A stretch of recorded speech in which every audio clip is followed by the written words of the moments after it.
Shalom mama. Shalom baby girl. Shalom kanisa. Shalom. Mama, nina shuhuda 3. Ndio. Shuhuda wa kwanza, kwenye maombi yangu 6, nilimuomba Mungu niwe na hekima ya kukaa na mdogo wangu. Ndio. Na namshukuru Mungu amenipa hekima. Alikuwa anakuudhi mdogo wako? Hapana.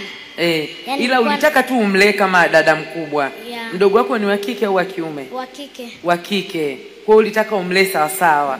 Na Mungu amekupa hiyo hekima. Ndio. Amen. Hebu mshangilie Bwana Yesu kwa makofi.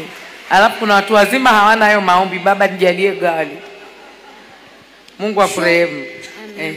Ushuhuda wa pili. Ndio. Mama, mimi natunza akiba. Ndio. Na nilikuwa namuomba Mungu. Natengeneza nguo.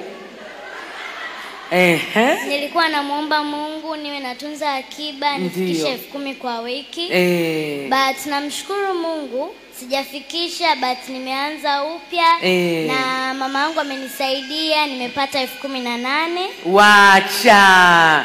Mamake na msichana ni nani? Kila siku namsahau. Basi unalinga kafe.